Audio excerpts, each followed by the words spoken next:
Les ondes de Limo. Osez la curiosité pour votre bien. Anne-Sandrine Di Girolamo.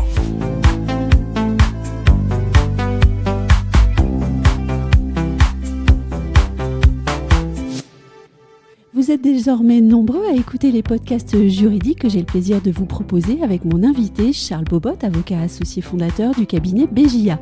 Aujourd'hui, nous parlons de la résiliation du contrat de syndic avec toutes les nuances nécessaires et quelques rappels fort bienvenus. Bonjour Charles Bobot. Bonjour Anne-Sandrine. Première question nécessairement un peu espiègle. Est-ce que le non-renouvellement du contrat de syndic en fin de mandat suscite beaucoup de contentieux ? Peu de contentieux parce que c'est une question politique. Quand on s'arrête à temps, il n'y a pas de problème, mais ça peut être l'objet d'un problème si jamais le syndic s'accroche à son pouvoir. Et oui. Ah, j'aime beaucoup votre expression, s'arrêter à temps. Alors maintenant, j'ai une autre question. Est-ce que la révocation du contrat de syndic en cours de mandat suscite, elle, plus de contentieux ou à tous les moins plus de friction ou de difficultés dans la pratique ? C'est toujours beaucoup de friction, ces périodes de fin de contrat. Voilà, on est dans le temps de l'élection. Alors, on ne parle pas de démission, on parle de non-renouvellement. On ne parle pas de révocation, on parle de résiliation pour motif suffisamment grave. Dans un cas comme dans l'autre, il n'y a pas tant de contentieux, mais il y a beaucoup de questions. On est quand même beaucoup sollicité en conseil sur ces questions-là. Tiens, ça, c'était pas prévu, mais est-ce qu'on peut faire un point vocabulaire, alors, rapidement ? Démission, résiliation, révocation ? Soit on parle en termes de mandat code civil. Donc dans ce cas-là, le mandat, c'est le contrat de confiance, donc c'est ad nutum, c'est-à-dire d'un coup de tête, chacun peut révoquer ou partir. C'est un peu plus compliqué en copropriété, qui est un droit spécial, et l'article 18 prévoit uniquement la possibilité de ne pas renouveler en fin de période, donc c'est le non-renouvellement, ou bien de résilier, mais pas dans n'importe quelle condition, pour motif suffisamment grave. Donc on ne parle pas de révocation. On ne peut pas démissionner, on ne peut pas être révoqué. Alors ça paraît un peu rigide. Après, il y a la liberté des parties qui fait que si l'un et l'autre sont d'accord, on peut peut-être un peu s'extraire de cette loi pour se dire au revoir gentiment. Ouais, alors, en fait, c'est comme pour le mariage et le divorce, en fait. Ces contrats, on ne les lit pas jusqu'au jour où on se sépare. Voilà. On va maintenant parler de la démission pour l'instant. Le cas le plus simple. On connaît les difficultés que rencontrent les syndics au quotidien, tout comme les responsabilités qui leur incombent. Et donc, ce professionnel syndic peut avoir envie ou se retrouver dans l'obligation de démissionner. Est-ce qu'il peut le faire légalement, si oui, à quelles conditions et puis pour quel motif ? Alors, comme on l'a dit, c'était très utile de faire un moment qualificatif. Donc, il n'y a pas marqué de démission. Donc, on peut soit en fin de mandat ne pas se renouveler, donc dans les 3 mois qui précèdent la fin du contrat, en avertissant au préalable le conseil syndical pour qu'il puisse organiser une mise en concurrence et qu'il n'y ait pas de difficulté de transition. Première hypothèse. Deuxième hypothèse, si il est en plein mandat, la situation elle devient insupportable, ses honoraires ne sont pas réglés, il souffre d'un harcèlement du conseil syndical sur des questions, sur des inepties, et surtout la copropriété refuse de voter les travaux essentiels pour sa conservation et l'immeuble risque de s'effondrer. Je prends des cas un peu forts. Mais qui sont assez courants désormais en copropriété. Vu l'état de l'obsolescence du bâti, oui.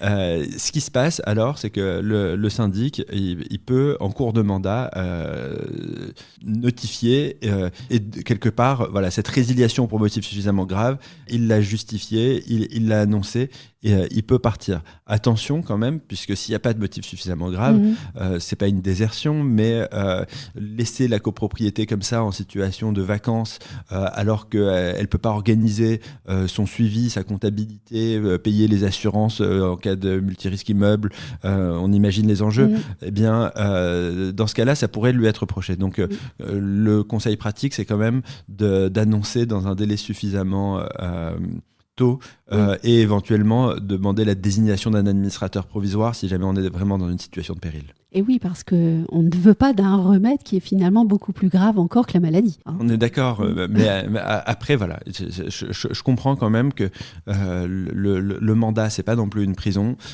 et que si il y a des motifs graves, que le syndic il l'a annoncé, eh bien, il peut partir. Mais alors, c'est quoi un motif suffisamment grave ? Forcément, les lois nous donnent des belles notions qui peuvent être interprétées librement par les juges du fond, souverainement. Et les petites idées qu'on a, puisque forcément on n'a pas encore beaucoup de jurisprudence sur ces notions, c'est la première obligation d'un syndicat, c'est de payer les honoraires. Donc le défaut de perception des honoraires pendant un certain temps pourrait justifier. Le deuxième cas, c'est l'impossibilité d'exercer sa mission, donc de pourvoir à la conservation de l'immeuble. Donc s'il refuse de voter des travaux, de régulariser le vote de travaux urgents, et donc qu'on ne peut pas payer les entreprises pour poser des étais qui permettent de soutenir un immeuble, là on peut considérer que c'est des motifs suffisamment graves. Et oui, vous vous effondrerez tout seul. Absolument. Oui, pardon. Je suis de bonne humeur aujourd'hui. On va maintenant passer de l'autre côté de la barrière pour évoquer la révocation du contrat de syndic en cours de mandat. Donc c'est une question importante en pratique, on l'a dit tout à l'heure.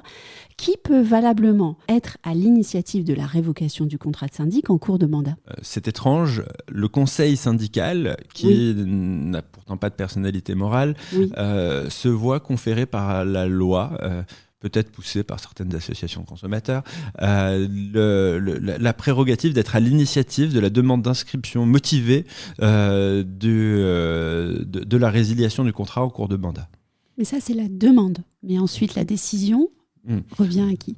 Donc la demande, elle est faite, mais c'est quand même étrange. C'est pour ça que je m'y attarde. C'est que le conseil syndical, donc il va devoir délibérer, peut-être avec une voix prépondérante du président du conseil syndical. Il devra adresser cette demande en courrier recommandé pour se ménager la preuve à l'endroit du syndic, qui devra l'inscrire à l'ordre du jour de l'assemblée générale. Donc c'est les copropriétaires qui restent les maîtres de leur maison et qui trancheront si oui ou non ils acceptent. Mais est-ce qu'il y a eu aussi une notion de motif suffisamment grave dans ce cas-là ? Oui. Et cette notion de motif suffisamment grave, de la même manière, elle devra être interprétée. C'est pas une simple faute de gestion, puisqu'en fait, en droit des contrats, on dit ce qui est dit est dit, ce qui est dû, c'est irrévocable, c'est intangible.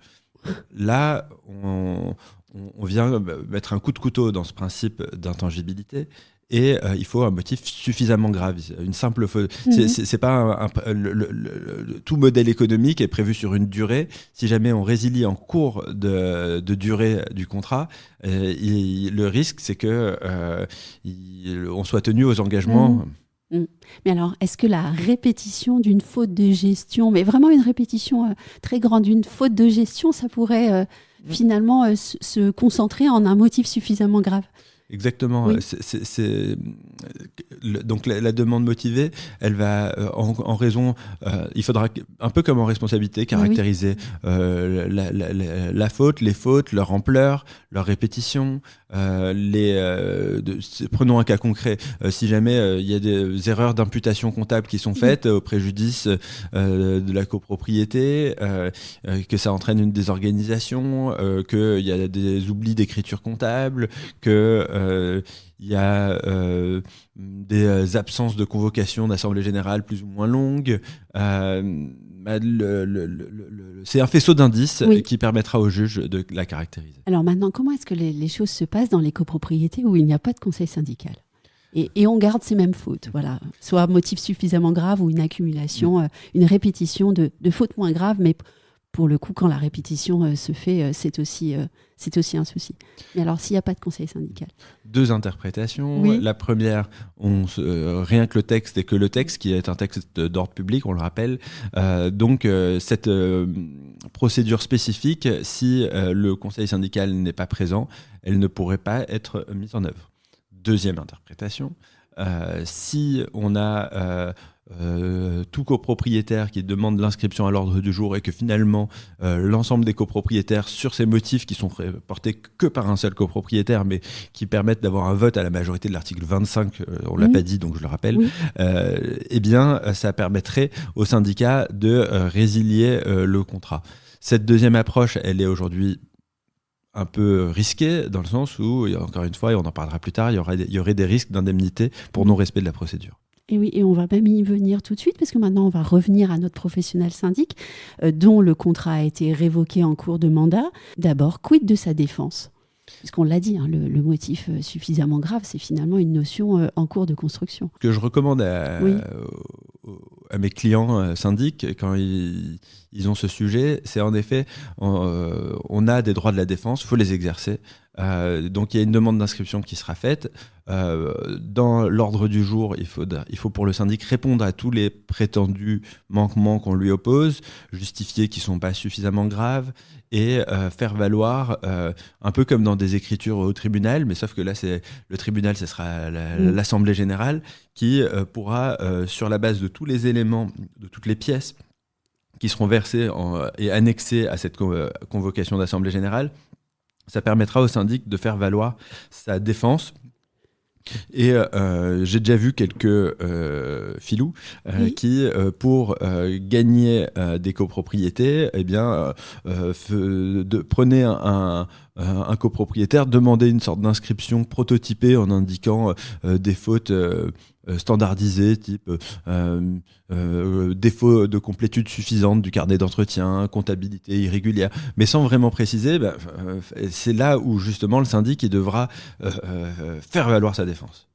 Ah oui, faire valoir sa défense, parce qu'on comprend que certains professionnels soient fatigués à un moment donné, et donc on pourrait lâcher l'affaire. Pas forcément une bonne idée non plus. Il faut se battre jusqu'au bout. En tant qu'avocat, on est encore dans un pays où on est en démocratie, on a la possibilité de faire valoir ses arguments et de se défendre. Donc chaque personne qui est attaquée, je lui conseille toujours de se défendre. Et alors, en cas de révocation abusive, ce syndic va-t-il pouvoir poursuivre une indemnité et comment est-ce qu'il peut faire ? Il y a deux indemnités. Il y a l'indemnité qui, comme dans chaque contrat à exécution successive, si on est résilié en cours de mandat, on peut être tenu de verser de manière anticipée les sommes qui seraient dues jusqu'à la fin du contrat.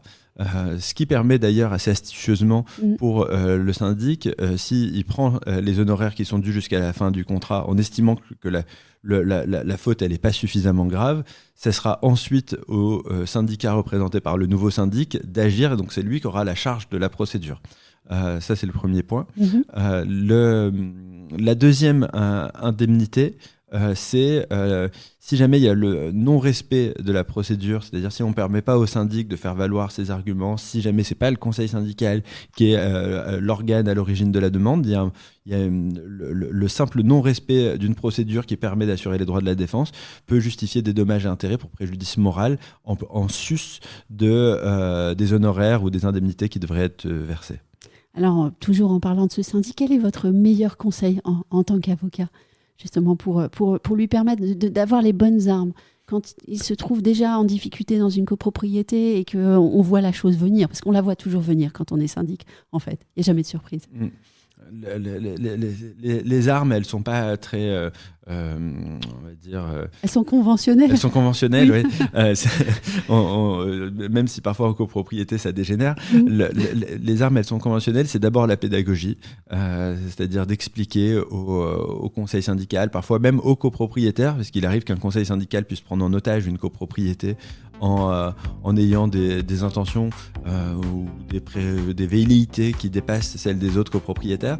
Donc faire preuve de pédagogie et ensuite de respecter scrupuleusement le formalisme, c'est-à-dire d'inscrire dans la résolution les motifs, détailler, expliquer et ensuite s'en remettre au vote. Voilà, expliquer. Je crois que c'est le mot du jour, hein. Expliquer et se défendre. Merci Charles Beauvotte de ce nouvel entretien. Je rappelle ici que tous les podcasts enregistrés avec et en partenariat avec le cabinet BJA Avocats sont regroupés dans une playlist. Vous pouvez donc tout à fait écouter les autres épisodes, tout aussi intéressants, je me permets de dire. Et il me reste à vous dire à très bientôt, à vous remercier de votre fidélité. Je remercie également et à très bientôt. Au revoir. Retrouvez les Ondes de Limo sur ondedelimo.com, les réseaux sociaux et la newsletter.